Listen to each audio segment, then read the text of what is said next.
Welcome to the Telling of Story podcast. I'm your host, storyteller Jules, and along with my guests, it's my endeavour to explore the art and science of storytelling to attract, engage, and retain a business audience, and to unpack why it works for some and not for the many that try.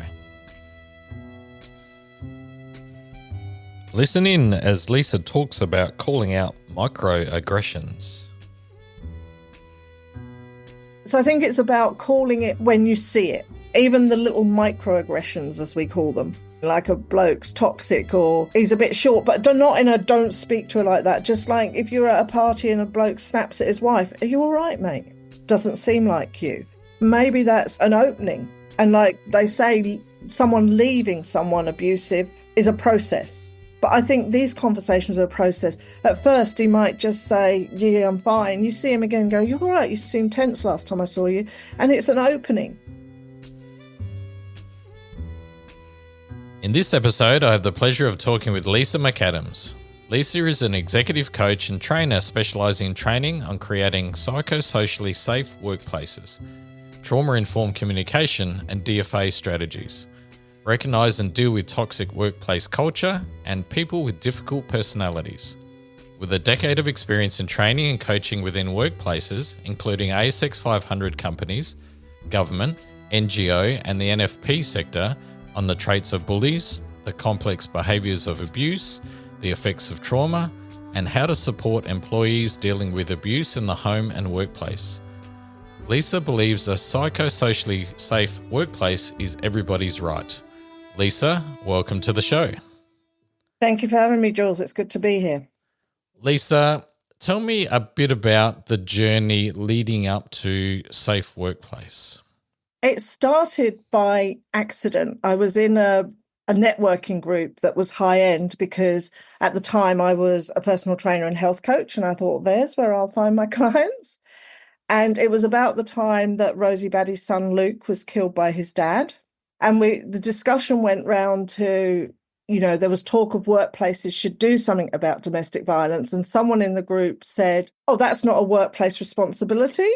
And I have what I call soapbox moments. I don't want them. I'm telling myself to be quiet in my head. But I just reeled off what a workplace could do. And because I had a history, but I also had a corporate career, bizarrely, even back at the turn of the millennium, that's how old I'm getting. Even back then, I had a really supportive boss. And ongoing, when I was ready to leave and ask for help, I never doubted I would be believed because of her support. So I was on this soapbox and I went for 5 minutes and people were fascinated with my storytelling. So they let me. And then when I left, this woman come up to me, Julia, who's now my friend, and said, I work for EY, like Ernst & Young. We need you in there. Within 6 months, I was working for EY on their policies, their training. But then I became passionate because I thought this is necessary. And then sadly, as I did the job, and I'd already called my job Safe Space Workplace, I realised how unsafe a lot of workplaces are psychosocially. So the passion just grew and grew and grew. And I think it was my passion because my big regret from my marriage ongoing, like he moved me to Australia and he gave me 2 beautiful kids. But I wonder what I could have done with my career. I was flying high when I quit it for him. So it's always that. So I have this passion about women being financially stable and being able to have a career, because what we do, if you ask people about themselves, it will be in the top 3 answers is what they do for a living. And it matters. So that's where I started, and it's grown from there. And when I first started, it wasn't a workplace thing. I spent a lot of time in the media just hammering that workplaces have to do something. And then I became known as the expert on the authority on it. And anybody that's ever had that said about them, you sort of stand there and go, did they mean me? But that's how it started. And it's just grown and grown. And really, we've grown with the environment. Like psychosocial, when I started that, if somebody had said those words, everyone would have said, what is that? And I would have said, I don't know. There's now a word for it and it's now legislation. Can you just, for me and for the audience, can you just define psychosocial for me? Psychosocial is all the elements of safety. If you think of physical safety, you don't have boxes in the way, but it's about if there is bullying or a toxic workplace, that people know where to report and they're supported and bad behaviours aren't encouraged. It's about equal pay. It's about diversity and everybody being included. It's just about that being safe, like socially around you. So the people around you, not everybody's going to be a nice person, but that you're supported if they're not, that your boss doesn't have expectations, that even things like, what's expected of you work-wise. Do you know what I mean? You don't get that. And anybody who had a corporate career 20 years ago knows about that 4 o'clock on a Friday when you're about to walk out and somebody says this report's due. And it's about that knowing your expectations, having the boundaries, being able to say, I've shut off at 6 o'clock. So it's all the social and the psychological coming together to create a safe workspace so you're not stressed and burnt out. Just so I understand, is this primarily a female orientation here, or is it not necessarily? Does this relate to everybody? It relates to everyone.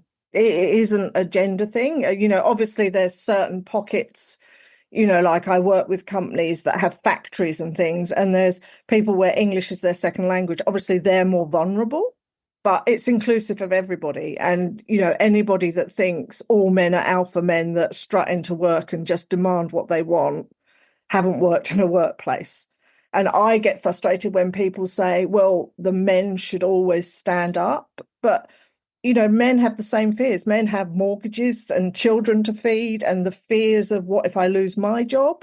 So it's about everybody. And it is about a man being able to stand up for a woman, but at the same time, anyone standing up for someone. So it's a safe workplace where someone can feel safe to say, you shouldn't be saying that. So it's inclusive of everyone. It's making everyone feel safe to be themselves. And, I get in a lot of trouble for saying this, but it doesn't stop me saying it.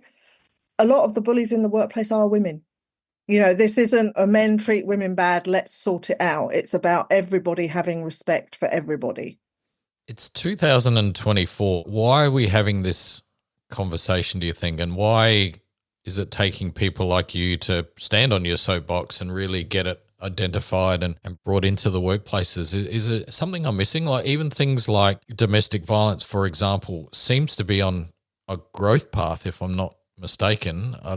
Maybe that's a media thing. I'm not sure. No, it is increasing, but there's also talk are more people disclosing.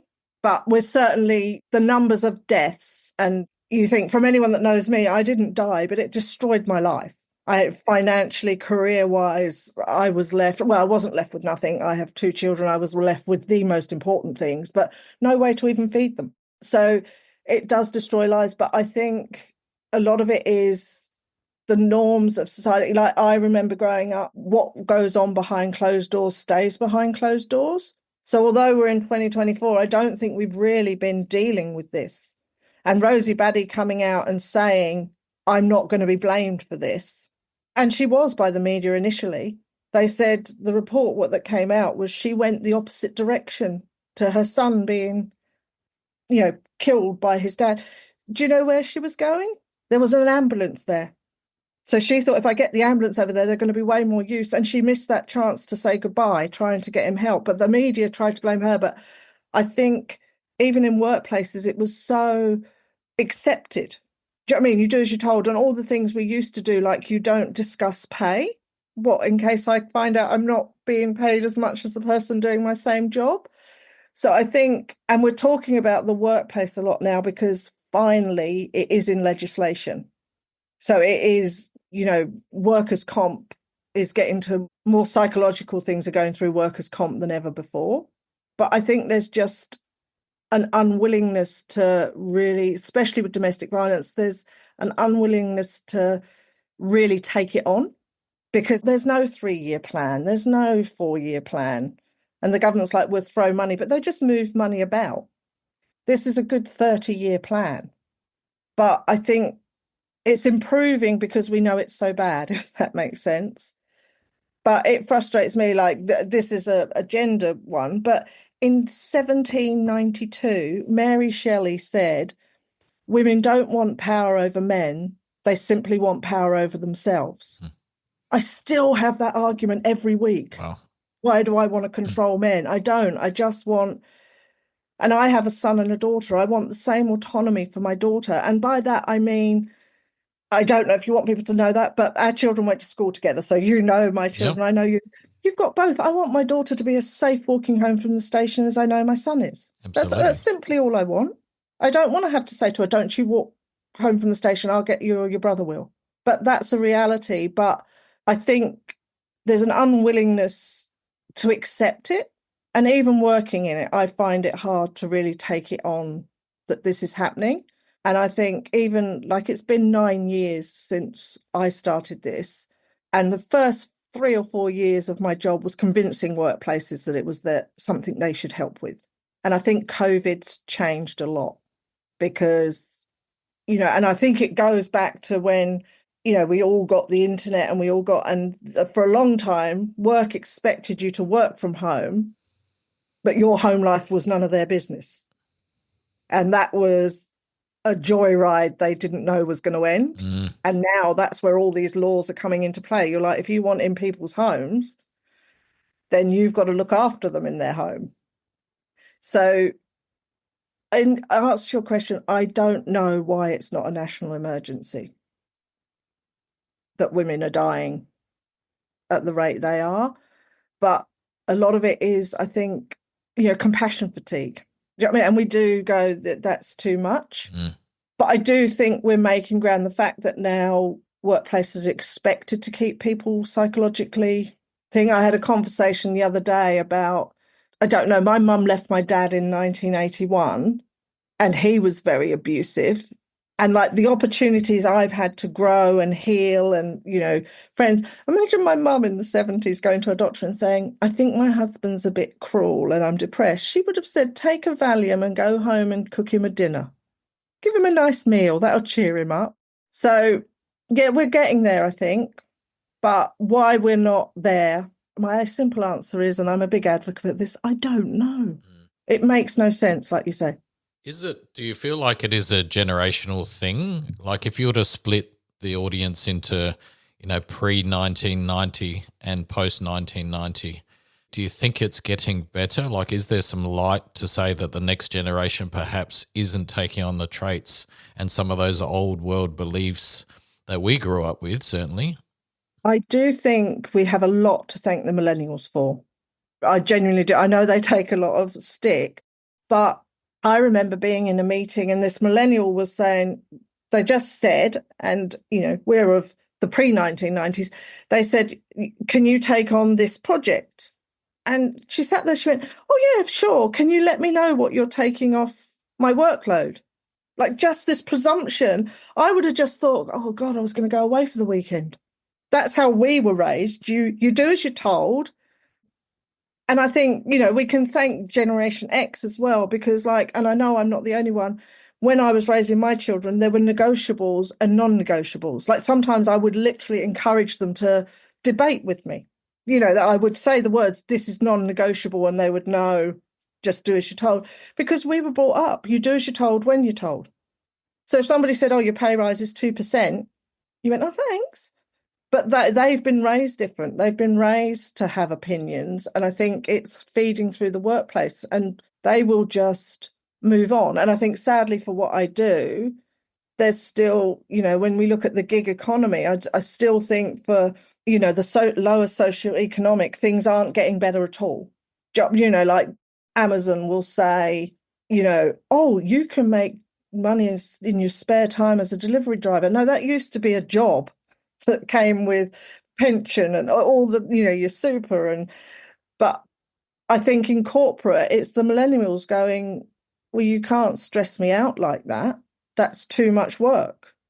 And they will, I would just have sat in a meeting and, I would have quietly said to my boss afterwards, or even not very quietly, you never told me that. But they will say it in the meeting and everyone knows that now. They will just say, I'm sorry, you did not inform me of that. And I think they're what's changing it, because they will call it out when they sit, not all of them, obviously, but I do think their expectations of being treated well are better. But I will say for the lower and the younger ones, the lower socioeconomic and the younger ones, they have also come to expect worse behaviour. You can work one shift a month, but heaven help you if you're not available for that 1-2 hours because this is your job. So I think in some ways it's getting better. And I think once you've got a career, it's better. And I think, it's something I'm quite passionate about. And I'm actually starting Instagram, kicking and screaming. I don't want to, but I really want to talk about the opportunities my nan had versus my mum, and then me. And then eventually, when my daughter's old enough to say if she wants to be included, I'd love her to come in on it, because we forget how far we have come. My mum got married in 1961, and her boss, her in-laws, her parents, and her husband, my dad, said she should leave her job. It was unseemly for a married woman to be working. She refused. Absolutely refused. She was 19. At 19, if someone had said you've got to leave, I would have gone, okay. So I think we are standing on the shoulders of people that wanted change. And I do think there's been a lot of men, and there still are a lot of men that say, I want more for everyone. And I think feminism has been so good for men, and we don't talk about it. Like I know, because I know you were the football coach because I got sacked because you wanted to. Never been so happy to be sacked from a job in my life as when you took over coaching that team. But you were there with your kids. I mean, my dad's generation, they were the ones working. It was always the mums. So it's given, your kids probably way more than your dad knew you because they're out working and doing it. So I think society's changing, but it takes time. And I also think maybe that's why, at the moment, domestic violence seems to be getting worse, because the men that don't want change, that were quite happy with that system where women didn't have rights or money or a job or independence, aren't enjoying this change. Men like you are loving it. You're saying, I've got my work, I've got a balance with my children, I got to coach my kids' soccer team. And I mean, and you did it from when they were very young. So you were at school at like 3:00. That was opportunities fathers didn't have. They came home and hardly knew these kids. And at the weekend, they had to fix the car and do all that. So I think society's changed a lot. And I think there's a lot of people that don't want it to, but I do think there's many that do. And one thing I've learned in the nearly 20 years since I left my ex-husband is there are way, way more good men than bad. And I think if we can get past this narrative, and I'm not one that it's the men's fault even, but we need to tell the story in a different way that doesn't make men feel attacked, all men feel attacked, because the storytelling's not, being on a podcast about the storytelling's not working. If we're still having the same arguments, then we need to find a different way to tell the story, because I know many, many men that are maybe even more offended than I am by it, because they feel like it's so abhorrent to them that somebody would treat somebody more vulnerable than them in that way. And we also have to accept, and this is something I get into so much trouble for, Jules, that men are abused as well. Like it's 1 in 16 men. And if I talk about that, I get shut down. But if we get the women's number to that, which is a dream, but we're not going to go, 1 in 16, we're home and hosed, let's give up. And men don't often get the opportunity to leave if they've got kids, because they're not taking the kids with them. But I think we need to look at everybody. We need to stop stereotyping all of it and have a conversation that really is inclusive of everyone.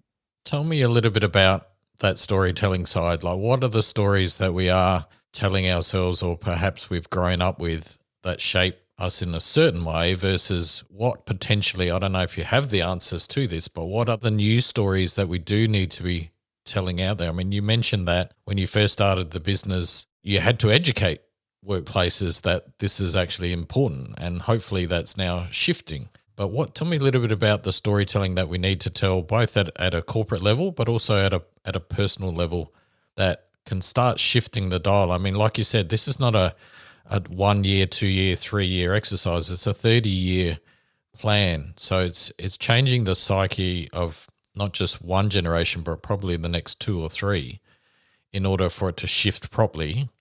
What does that sound like? What do we need to start thinking about today? I think we need to start really thinking about, and especially in corporate and in life, in conversations, because, we're not going to eradicate men that abuse women from the workplace. They're here.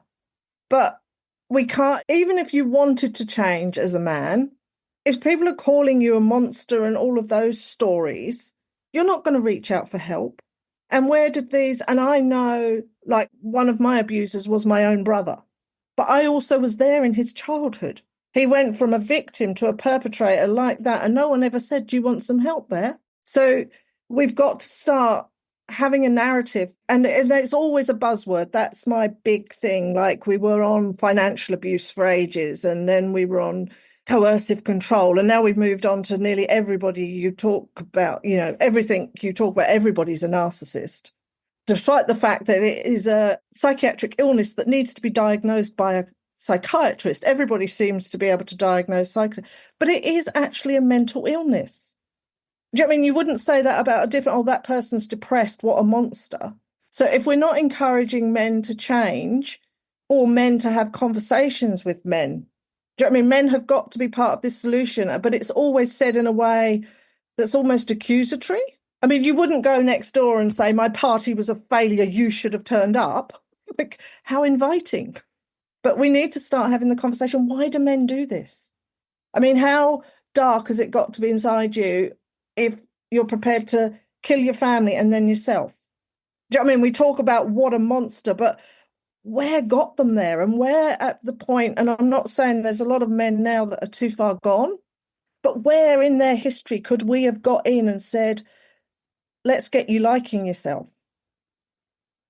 Let's get you changing so you don't go on this trajectory.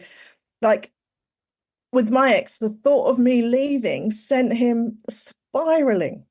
I don't think he even liked me very much, but he needed me to control. So where in his history could someone have stepped in instead of saying he's a bad person and got him help? And can they? But we're not having those conversations. We've got men's behaviour change. And I know from my childhood and everything, I wasn't the mother or the person I wanted to be. And I still go. I was in therapy for years, and I mean intense therapy. And you don't go to therapy, you do therapy. And this thought that somebody that can be that destructive, and I'm not diminishing what happens to the partner. I was that partner for all the people that are going to come at me. But nobody was going to change my ex in 12 weeks. But we're not having those conversations. And I think it's the word help. People see what they've done and go, why would we want to help them? Well, we want to help them because we want to save women's lives. But there's like a narrative of you're with men or you're with women. And I've actually been asked to my face, do I want women to die? And the comment I made was, they said, do women abuse? Was a question from the audience. And I said, well, in answer to that, I will tell you it's a huge problem in the lesbian community. And apparently that was me encouraging. So I think we've got to be brave enough to say not all women are nice, not all men are bad, nowhere near all men are bad, because, men do get defensive. And I don't blame them, but it is difficult because you step out and, like, even from this, I will probably get the toxic men coming at me going, it's good that you support us. And I'm like, no, I don't support you ever hitting or hurting anyone. Or, not even just hitting, controlling someone. I'm not down for that at all. But we've got to broaden the conversation and say, how do we help men help themselves and women? People that need to control people are very, very, very insecure, have a very, very low sense of self. But by saying to that low sense of self, like there's a new campaign by the Telegraph that made me rage. It's like, we're going to start calling them cowards. Oh, that's lovely. Yeah, you put that all over the paper. You have everybody in the pub saying that and at work saying that. And then you send these men home, like my husband would have come home, insulted. Why not change that narrative to don't be a coward, be brave, reach out for help? It's so simple. Make the brave bit reaching out for help. But where do they go for this help? Because what we're doing is not working, Jules. So make the people doing it part of the solution. And like I said about my mum and her Valium and a nice dinner, where does a man go to say, I hit my wife and I don't want to? You know what I mean? In the workplace.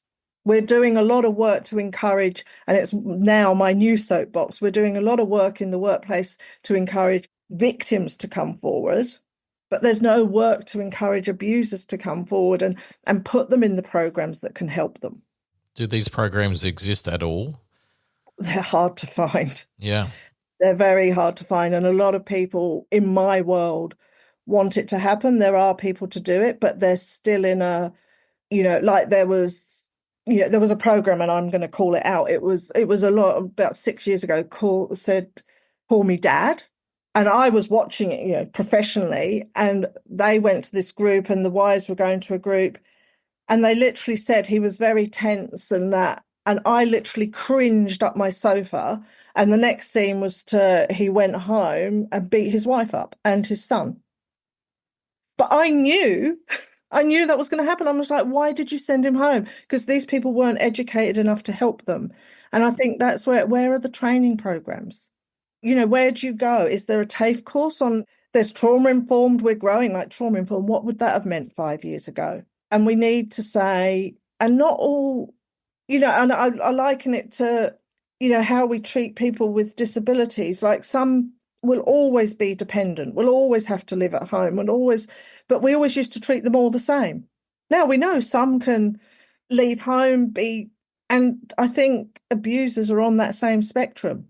I mean, my dream is, and I've been saying this for years, you start helping the ones at this end of the spectrum, and then the ones that are left are going to be so obvious, they can just all pick on each other because that's the only people that will tolerate them. But until we start widening the conversation and getting these groups, because I have that, people will come to me and say, there's a really good program, I think, in Melbourne.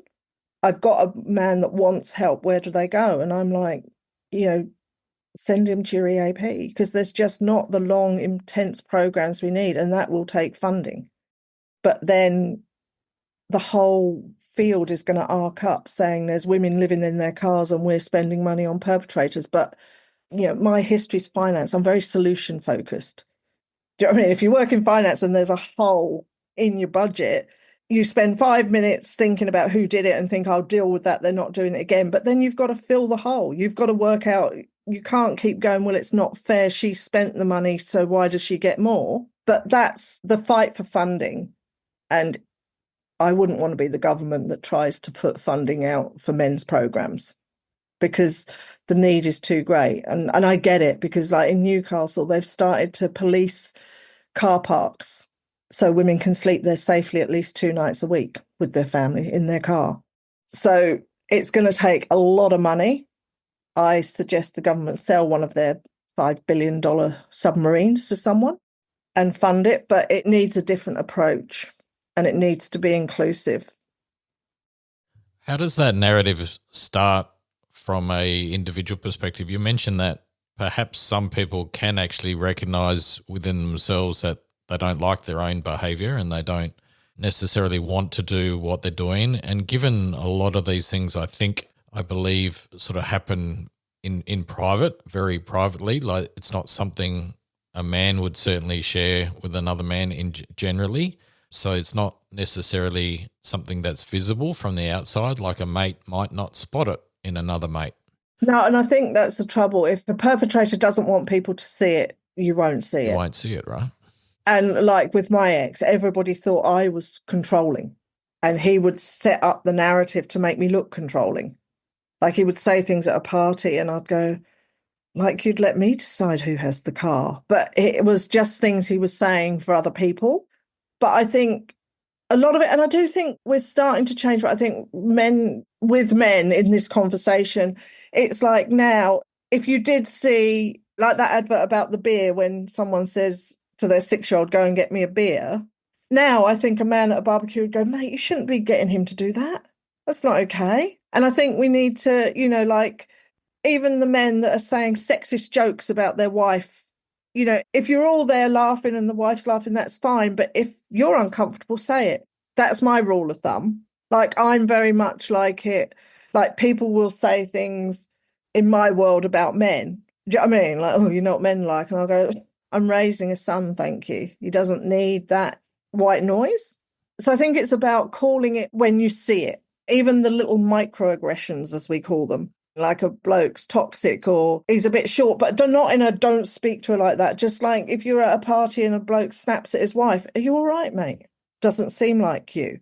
Maybe that's an opening. And like they say, someone leaving someone abusive is a process. But I think these conversations are a process. At first, he might just say, yeah, I'm fine. You see him again and go, you're all right. You seemed tense last time I saw you.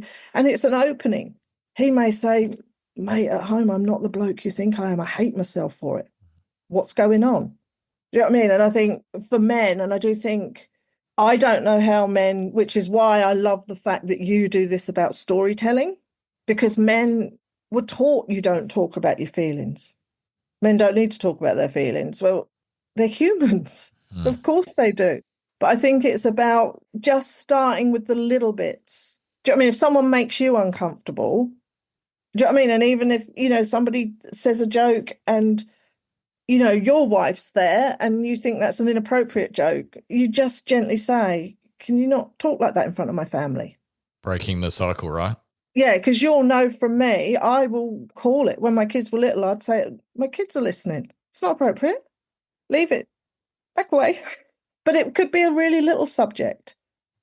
Crude jokes were just something, we were seen and not heard. It all just happened around us. But we've changed that as a generation. Conversations you'll have when it's all grown-ups are now very different. We don't presume the kids weren't listening. And I think it's about calling out disrespect. And it is true, whatever you think of him himself, but, the standard you walk past is the standard you accept. And I think instead of going, oh, you shouldn't be talking like that, what's going on with you, mate? And I think there needs to be more places for men to chat. Like we've got Men's Shed, but, and I think that's brilliant. Not all men want to build things. Do you know what I mean? That's quite stereotypical, isn't it? A man wants to go and make something and chat. Make stuff for me, man. Yeah, I know plenty of men that go, do I have to? I don't want to build anything, but where do men go? And men know the answers to these things. And I think historically it was not that I like a glass of wine, but historically it was always go to the pub. But we need to move past that. We need to have a pint to talk about it. Not that there's anything wrong with that, but we need to start thinking about how do men support men. And a lot of the work I've been doing in workplaces, and I would be a big advocate. And if there's anybody out there that hears this, I would love to partner with a man, because a lot of my was, how do we support women going through it? Where are the same programs? How do we support men that are struggling? Because like you say, where are the programs? You dig deep, you find them. And there's people, I think, that would love to set them up, but it all comes back to, and we live in a capitalist world, it all comes back to money. I mean, I would love to see a campaign that you just described, similar to the 6-year-old getting a beer campaign. That would be a simple start, I think, that perhaps could have a big impact. It was a long time ago, but the narrative hasn't changed. There was an advert about abuse where a boy slapped his girlfriend. And like, if anybody slapped my daughter, I'd be, you've got girls. But it's like he slapped her and then he had to have this huge tattoo saying he was a monster. He's already obviously really messed up. So we're just telling young boys, you do one thing wrong and that's it. You're marked for life. You're damaged goods. Why not make that a different ending about, and I can't think that when someone first does it or when they do it, they feel good about themselves. I mean, there are people that don't want to change. Like I said, it's on the spectrum, but my brother left home before he was 17, and his exact words were, I couldn't trust myself not to hit you. He didn't want to be that person. So he left home at 16. But nobody told him how to change. Nobody told him what to do with all that anger that was in him from his childhood. And and a lot of it falls on women because, we're in the space. But I have no idea, Jules, what it feels like to be emasculated. I'm not masculine to start with, but there are men out there that can say, I don't know how my brother felt being hit in front of his older cousins and called names by his dad. I don't know that injury, but I do know the little kid that was scared. But what do? We start with the campaign and we change the ending to that one with the tattoo. Why not change that ending to handing him a phone? But at the moment, who would they phone? And there is a brilliant thing in Canberra, and I would love it to go national, called Men's Link. And it's literally an AFL players and rugby players and cricket players. They mentor young boys that are going down the wrong road to get them to trust and care. But there's just not enough of those programs. Changing tack just a little bit, can you tell me about the fabulous work you're doing with corporates, and what does that look like? What does that sound like? Where do people start if they're thinking about, this is something we should be considering in our workplace? The work I do in corporates is very much from woe to go. Like, I consult on what policies they need, what support partners, and how to create a supportive environment. So how do you understand what someone going through abuse is like? How do you get them to reach out? And how do you accept that they need autonomy? And also, how do you support your people supporting them? Like, it's a really hard conversation to hear what someone's been through and then them saying, I'm not ready to leave, and they're going home to that. But you can't tell someone to leave. You can't. And leaving is the most dangerous time. So you're not even qualified. So I teach all that, stay in your lane, but how do you help? How do you create an environment? And it's sort of the same environments we've been talking about. How do you create an environment where people feel it's safe to reach out?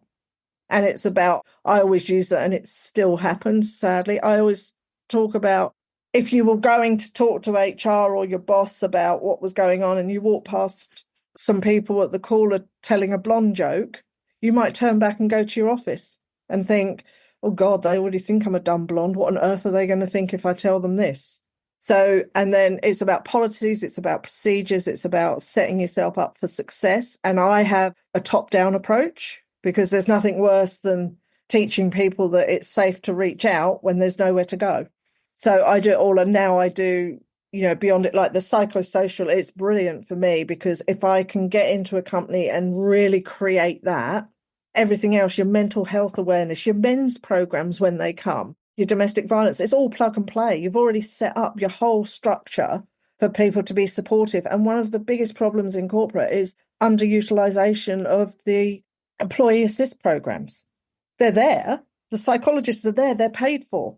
But it's so badly advertised and is still seen as something, what will they think of me if I actually utilize this, that it's about promoting. Like, really, my job is going in, alleviating the pain and promoting the promise. Because if people don't know what's there, they're not going to do it. So I like working with a company. I do just one-off trainings and one-off consultings and short training programs, but I like it when I can get into a company and go, right, what are we going to do? And I always say, and this makes me sound old because nobody has paper copies, but I always say, if you've got a policy that you don't enact, if it's not a living document that people know about and comes with a really hearty procedure and processes, just put it in the shredder. I should really say just put it in the trash in your computer now, but I'm old and I'm staying there. So that's the work I do, and it's really top down. And I'm lucky because I learned so much about what I do, because when I first started doing it, like I said, I started with EY and worked with other really big companies. None of us knew what we were doing. They were like, we've got to do something. So I got these great minds and learned all about the processes, procedures, and how it works with this. And it gave me an expertise that probably a lot of people don't have, because I've piggybacked off these brilliant brains in their area. But a lot of it is still promoting that it's a good idea for the business. And I think the millennials, but the kids coming up in the next 10 years, they're going to be looking for, and especially like we were talking about house prices, they're not going to go, well, I want a job where I can buy a house and 2 cars in 10 years. They know that's not possible. They're like, who's going to treat me well? Who treats people well? And people now say, I want to work for an ethical company. And that starts at home in their corporate base. Like, the kids coming up today if you invest in something they don't agree with, they won't take the job, however good it is. I mean, I can't imagine a world where somebody had said, oh, we're going to use recycled paper, but it'll mean you don't get a new company car this year. I'd have gone, what? I don't care what paper you use. I'll pick blue next year. But now I would. Now I'd say, why, even without the paper, I would say, why on earth do I need a new car every year? That's a waste. We've got to think of the environment. So that's what I do. But it's about creating more than them understanding DV, because all of that, it pushes out to the experts. I am not an expert in helping someone. And, I know what worked for me, and I've heard lots of stories, but there are brilliant people. But it's about helping them create a workplace where people feel safe to reach out. And it does save lives. And there's so many things happening, like banks will move people to different states to work out of a different branch for a while. Hotels are starting to give their employees hotel rooms to live in. It's growing. And I think that's why when I go in, we can always look at what can happen next. Who's engaging you, and possibly more importantly, who needs to hear these stories? Who needs to enact or take the initiative to bring on some of these policies and create it? Is it the CEOs? Is it HR? Yeah, I think, it's diversity, equity and inclusion that are usually my peeps, but it's buying from a high level. And, to do this properly isn't a cheap or a quick. If you're looking at really changing a psychosocial landscape, especially if you're over multiple branches and, you've got factories or, it's a big, probably 3-year investment in time and money. And it's buy-in from the top that this long-term process is going to reap rewards, because then you'll have, people will say to me, can you teach leaders how to deal with a disclosure? Can you do it in 45 minutes online? I'll say no. Do you know what I mean? Good on you. A bit of information can be dangerous, but there's plenty of companies that will go, oh, we do, you can do it on an app 5 minutes a day for a week. And then they look at and I get it, I'm from finance. They look at the budget, but you need really finance to get involved and do a proper, maybe I should do one, a proper trajectory of maybe that's my next project. There you go. A proper trajectory of what this is going to save, because it will save money. It saves money in absenteeism, in losing employees. What a win-win though, like if it saves money and saves lives. Yeah, but it's getting that long-term buy-in from up top, which is the stories I need to keep telling now. This isn't a nice to have. This is a nice for you to have. And a lot of things, luckily, because I've got quite a high profile, and I don't even mind if it encourages them, but I'll get people that go, oh, can we have time for photos afterwards? But they know it's good marketing, or they wouldn't want to put me on their social media saying I've been in. So they know all these things, but when they look at the bill and the time commitment, and I know from finance, their biggest commitment is if they're saying my staff are going to do all this training and all this work, they know that's the biggest cost of any plan. When people are pitching to the thing, they think that's a lot of money. But from a finance point of view, you're thinking, well, their charge out rate is, oh my God. And when I worked in corporate, that was my big bugbear. Why are we having these high-end meetings that go for hours? Do you know how much that cost you? And that's what they're looking at. They look at the figure to start with. It can be a lot of money, 4 million for a global company. If they look, right, we're going to introduce this, just Australia could be 4 to 500,000. And then and they go, oh, it's too much. But do you know what I mean? 500,000 for this isn't a lot of money over 3 years, but that's just the bill. They're then looking at changing the infrastructure and the other things that have to come and play. But once you've got that, not only are you going to attract the right staff, you're going to get the right staff, you're going to like them. It is better to do it when you can than when you have to. And sadly, a lot of companies are going to wait till their workers' comp bill is huge and go, oops. But then they've already spent that money. And it's like I was saying before about the hole in the budget. Their hole in the budget is what they're spending on workers' comp. It's creating a place where they haven't got the budget. And workers' comp are taking this seriously. I mean, 10 years ago, you said, I want to sue my company for stress. You were going to get more stressed thinking about it. But the government are now going, yeah, this is an issue. And I think the companies that are going to grow and see growth, even financially, are the ones that are going to be progressive about the way the world's going. Lisa, this is an unbelievably important issue, and I'm glad you've gotten up on your soapbox as often as you possibly can, because you're brilliant at it and you must continue. Where can the audience either reach out to you or find out a little bit more about you and what you do and the great work that you do, and potentially bring you even for a conversation? Like, what's the pathway to you? Well, one, I'm on LinkedIn, but the best place to get me is at my website, Safe Space Workplace. And like any good website, there's a schedule a call button everywhere. Where I could get one in, there's one. Just schedule a call. Yeah. It's just literally, and it's a call. And obviously, I'm not just in business to chat. Initially, it's just for you to work out what your issues are. And a lot of it, if you don't know what the problem is, you don't know the solution. And that's all I've done for nearly 10 years. I can see where your holes are. I know why people aren't uptaking your EAP from an initial call. So just go on the website, schedule a call. You're not committing to anything. And one of the things that I've worked really high on is the ability to get leadership buy-in. And that comes from my financial background. I can talk to them about, and, businesses are, whether we like to admit it or not, they are responsible to their shareholders. That's their job. So you've got to think, but safespaceworkplace.com, schedule a call. Simple. We'll have a chat. If you want another chat, we can have another chat. If not, I'll, catch me on my soapbox next time I'm a bell. But, a chat doesn't hurt. Lisa, like with any massive problem that needs a lot of change, it can feel and sound incredibly overwhelming. And I think anything like that starts with a single step, right? So take that step, have that conversation.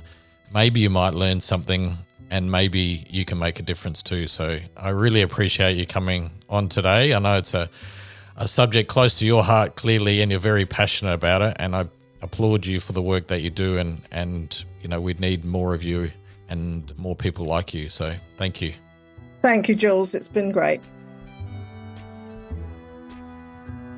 I am in awe of Lisa and the challenging work she has embarked on. A lifelong endeavour, one littered with challenges. We need to do better. Much love. Chat soon.